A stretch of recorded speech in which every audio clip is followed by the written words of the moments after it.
a new episode of PBNJ. This episode is sponsored by Neodocs, a healthcare solution on your smartphone.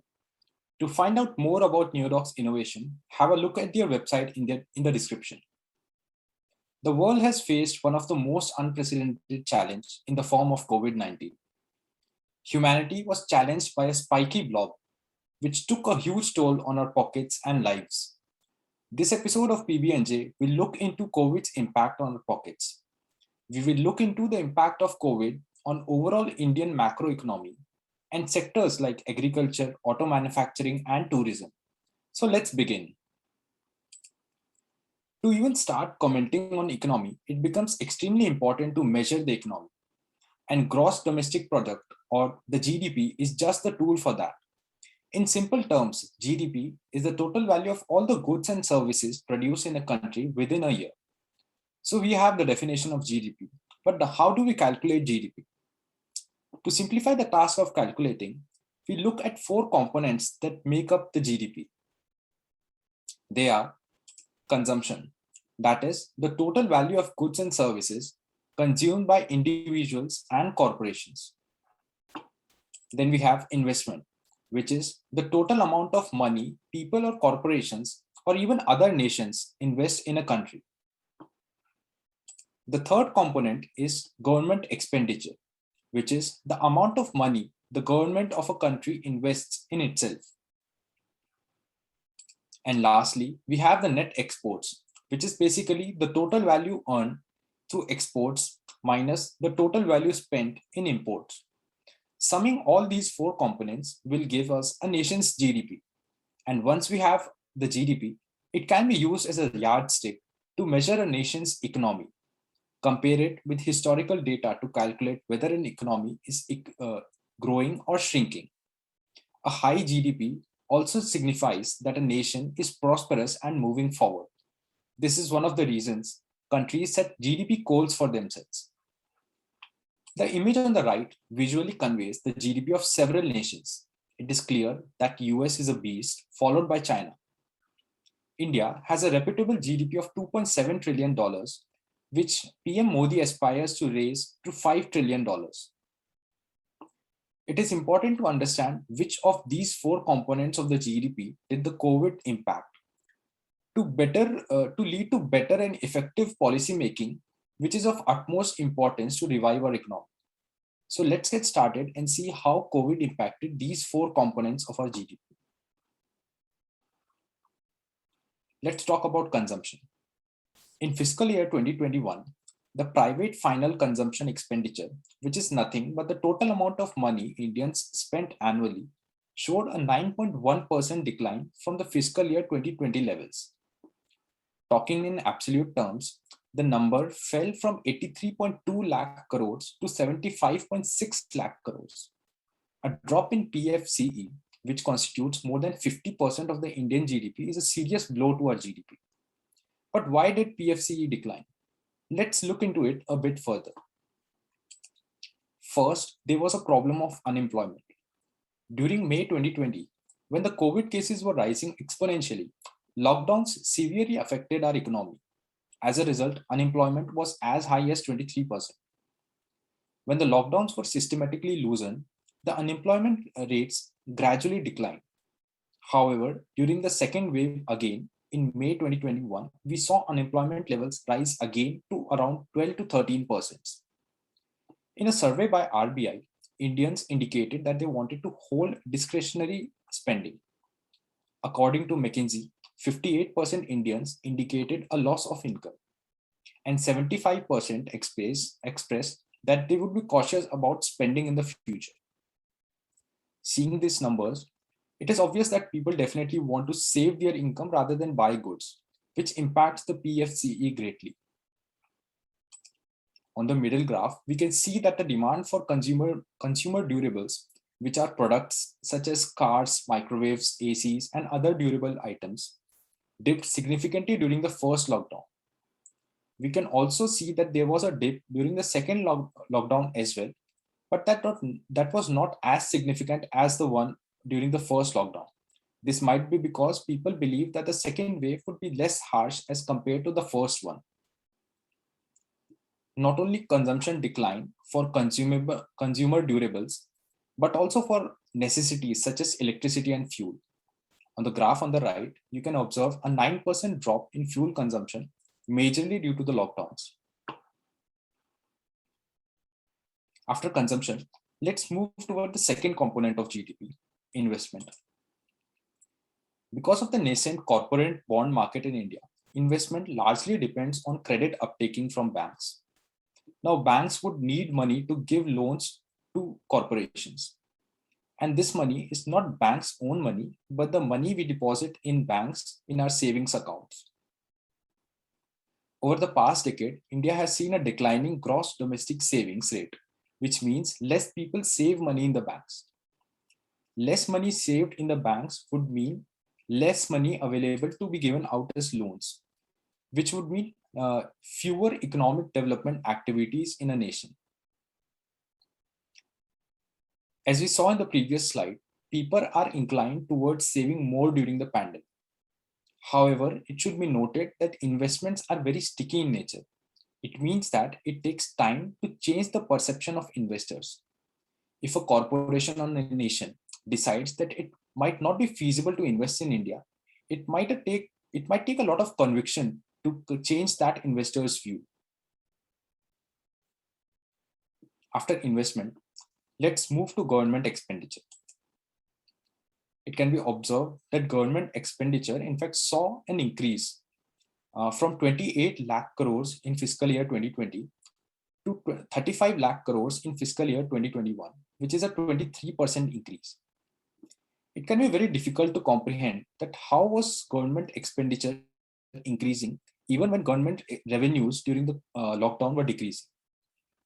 This was due to the fact that the government was relying more on debts to increase the expenditure.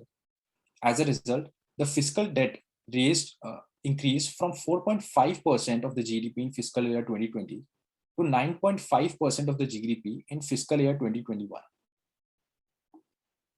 After talking about government expenditure, let's have a look at the final component of our GDP, the net exports. Domestic and global demand both have been negligible during the pandemic, leading to minimal import and export activities. The overall exports saw a 6.66% decline from the levels in the previous fiscal year. Similar was a story with imports, which saw a 16.58% decline. The import and export were also impacted largely by logistic issues, such as lack of shipping containers and shipping freights that arose on a global level. It is also noteworthy to observe that the manufacturing sector in India depends a lot on imported intermediary good to produce the final product.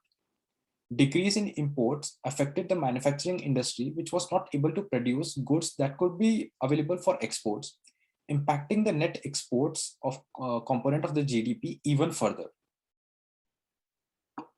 To give you a summary of what we discussed till now, we should have a look at the image, which shows percentage share of all the GDP components during the 4 quarters of fiscal year 2021. It can be observed that gross fixed capital formation, which is a part of investment component of the GDP, showed consistent growth. This can be due to the fact that the lockdown led several projects to be halted, which doubled down on pace as soon as the lockdowns were relaxed, leading to better investment component of the GDP. After talking about the 4 components of the GDP, let us look at a few representative industries from the primary, secondary, and tertiary sector of the economy and see how they were affected. Let's talk about agriculture from the primary industry. Agriculture contributes a massive 45% of the total employment in India. It was one of the major sectors to contribute positively towards the GDP even during the pandemic. It constitutes 18% of our GDP and posted a 3.4% positive growth rate in fiscal year 2021. The stable growth of agriculture industry was the reason why rural economies did not collapse during the pandemic. The bounce back of economy in fiscal year 21 in some sense can be partially credited to the strength of our rural economy and the agriculture industry. Food, being an essential good, was not affected by the pandemic, and there were negligible deaths during hunger during this pandemic. This can be attributed to a stable agriculture production and the bumper harvest we observed in 2020. From primary sector, let's move to the secondary sector. We have chosen automobile sector industry to talk about from this sector. Automobile sales were already on a decline in fiscal year 2020, which could be attributed to a declining domestic saving rate, which we talked about earlier. The COVID pandemic was a final nail in the coffin for this struggling automobile industry, which saw loss of sales in almost all the automobile segments due to partial and full lockdowns imposed nationally. Not only were there loss of sales, but also loss of jobs. 3.5 lakh jobs also vanished as a result of the pandemic. Although demands started to restore back to the pre-lockdown levels after the lockdowns were relaxed, automobile industries were not able to meet these demands immediately.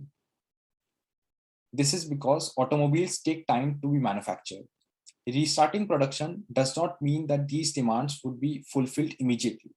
It takes time to restore the inventory, restore the supply chain, and actually manufacture vehicles to ultimately meet demands.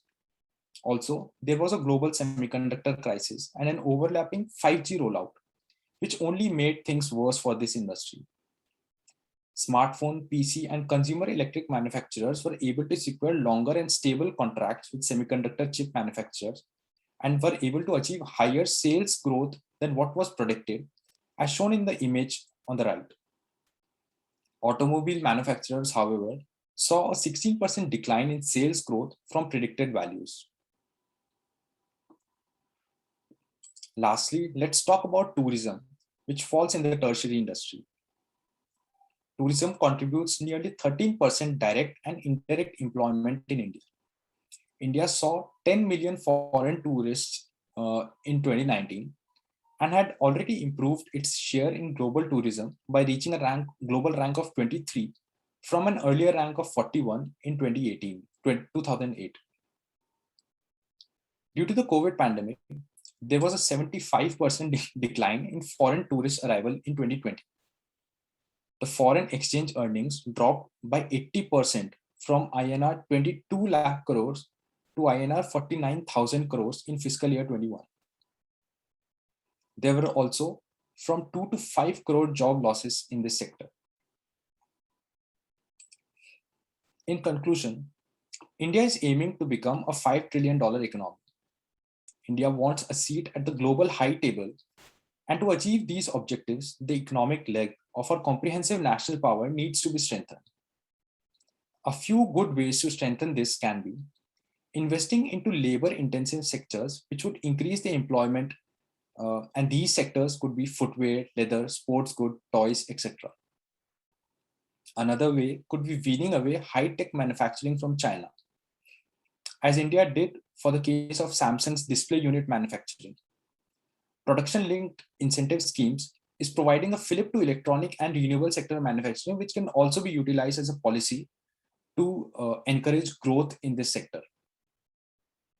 Lastly, making agriculture competitive and profitable can also be a way to increase and improve India's economy.